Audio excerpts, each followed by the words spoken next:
permulaan dijelaskan bahwa darah haid itu najis, ya.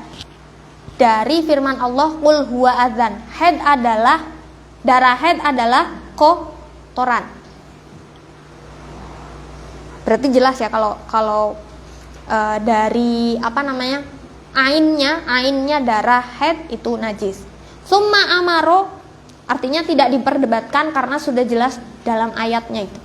Summa amaro nuli perintah sapa Allah al azwaja ing piro-piro bojo lanang. Ayang tazilu ingin ngadohi sapa azwaj an-nisaa ing piro-piro wong wadon. An-nisaa ing wong wadon fil haidi ing dalam haid. Ayang tazilu tegese ngadohi sapa al azwaj mubasyaratan nisai ing tetemuan kulit ing wong wadon. Fima ing dalam anggota baina surroti kang tetep ing dalam antarane wudel waruk bati lan dengkul. Lalu kemudian Allah menjelaskan, Allah memerintahkan kepada para suami untuk menjauhi istrinya saat sedang haid. Artinya tidak menyentuh istri saat mereka sedang haid, menyentuh fima baina surroh warukbah di anggota antara pusar dan lutut. Walaisalan oranana opo almuradu perkara kang den karepaken bi'tizalin nisai kelawan ngadohi wong wadon iku annah juroha yenta misah sopo kita ing nisa filmat ami ing dalam panggonan mangan wal masyrobi lan panggonan nginum wal maskani lan ing dalam umah. Tetapi bukan berarti menjauhi perempuan itu artinya menghindarkan mereka, menjauhkan mereka dari tempat makan, tempat minum dan juga dari rumah. Fa inna tilka mangka temen setuhune mengkono-mengkono annah juroha fil mat'am wal masyrob wal maskan iku adatul yahudi adate wong kafir Yahudi. Kama kaya dene keterangan waroda kang wis tumeka apa ma fil hadisi ing dalam hadis.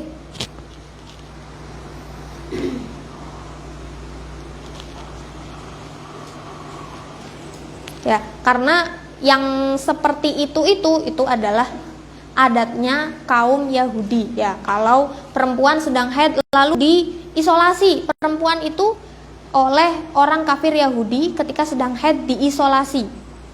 Ya, nggak boleh bareng makannya dengan keluarganya, minumnya, bahkan rumahnya pun dipisah gitu ya. Ketika sedang haid perempuan dipisah dari keluarganya. Nah, ini adatnya orang Yahudi. Yang dimaksud dengan fa'tazilun nisa itu bukan begitu ya. Kama waroda fil hadits an Anasin dan riwayataken saking sahabat Anas annal Yahuda ing teman setuhune wong Yahudi iku kanu ana sopo al Yahud idza hadot ing dalem nalikane haid sopo al mar'atu wong wadon fihim ing dalem Yahudi lam yuakiluha mangka ora barengi mangan sopo al Yahudi ing mar'ah walam yujami'uhunna lan ora ngumpul sopo al Yahud ing mar'ah fil buyuti ing dalam piro-piro umah. Diriwayatkan dari Anas bahwa kaum Yahudi ketika istri mereka sedang haid itu tidak diperbolehkan untuk makan bersama mereka dan tidak berkumpul dalam satu rumah.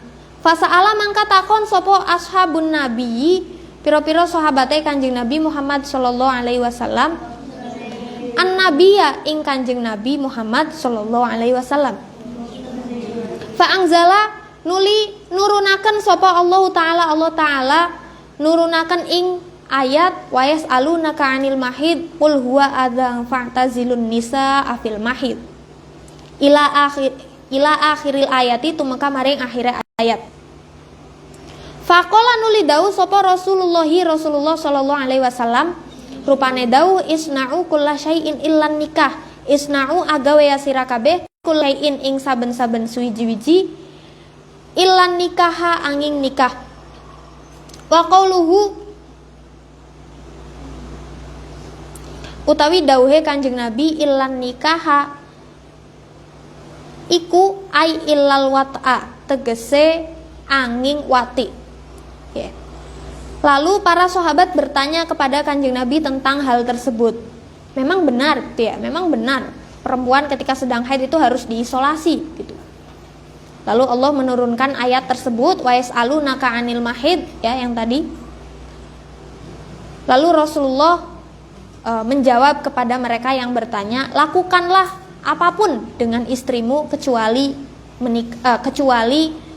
hubungan suami istri.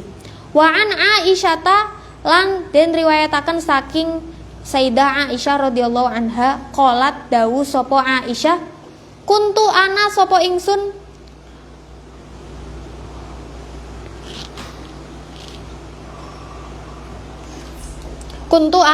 ingsun ana iku asyrabu nginum sapa ingsun wa ana hale utawi ingsun iku haidun wong kang haid summa unawiluhu nuli merkole ing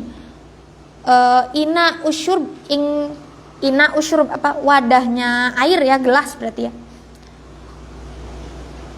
an-nabiyya ing Kanjeng Nabi Muhammad sallallahu alaihi wasallam. Fayad'u nuli nyelehaken sapa Kanjeng Nabi fahu ing tutuke Kanjeng Nabi, tutuk itu mulut, ala maudhi'i fiyya ing atase panggonane tutuke ingsun. Fayashrabu nuli ngunjuk sapa Kanjeng Nabi. Ngunjuk itu minum ya. Wa ata'arraku lan nyokot daging sapa ingsun ala arqa ing daging wa ana hale utawi ingsun iku haidun wong kang haid summa unawiluhu nuli merkoleh ing ala arqa nuli merkoleh sapa ingsun ya ing al arqa annabiyya ing Kanjeng Nabi Muhammad sallallahu alaihi wasallam. Fayad'u nuli nyelehaken sapa Kanjeng Nabi fahu ing tutuke Kanjeng Nabi ala maudhi'i fiyya ing atase panggonane tutuke ingsun. Diriwayatkan dari Siti Aisyah radhiyallahu anha qalat, beliau berkata, aku sedang minum dan aku dalam kondisi haid. Lalu kemudian aku menyodorkan gelasku kepada Kanjeng Nabi. Gelas bekas minumnya Siti Aisyah disodorkan kepada Kanjeng Nabi, masih ada airnya ya. Lalu fayad'u fahu, Kanjeng Nabi meletakkan mulutnya ke tempat mulutku tadi minum dari gelas tersebut ya. Kanjeng Nabi minum dari tempat bibirnya Siti Aisyah berada di gelas itu. Lalu beliau meminum air dari gelas tersebut. Wa ata'arraqul arqa, aku menggigit sepotong daging dan aku dalam kondisi haid. Lalu aku menyodorkan daging tersebut kepada Kanjeng Nabi, sisa gigitannya. Lalu Kanjeng Nabi menggigit di tempat aku menggigit. Ya, wa qauluha wa ata'arraqul arqa. Sebentar. Ya, ini artinya saat perempuan itu sedang haid, dia itu bukan sesuatu yang kotor, bukan sesuatu yang menjijikkan. Ya, kaum Yahudi mengisolasi perempuan saat perempuan sedang haid itu karena menganggap mereka adalah makhluk yang kotor saat sedang haid gitu. Tapi kemudian dijawab oleh Kanjeng Nabi hal tersebut tidak dibenarkan ya, karena Nabi saja saat istrinya sedang haid bahkan tetap mau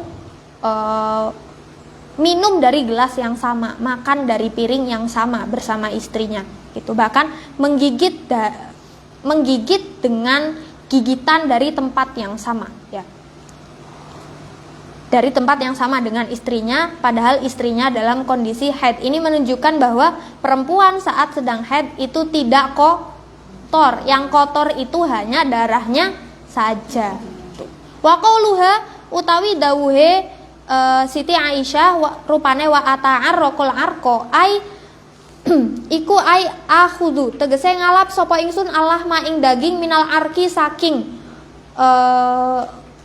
urat bi asnani kelawan piro-piro untune ingsun. Ata'arraqul arqa itu menggigit daging dari lapisan yang menempel pada tulang dengan gigi-gigiku. Wa anha radhiyallahu anha wallahu a'lam bishawab. Al-Fatihah.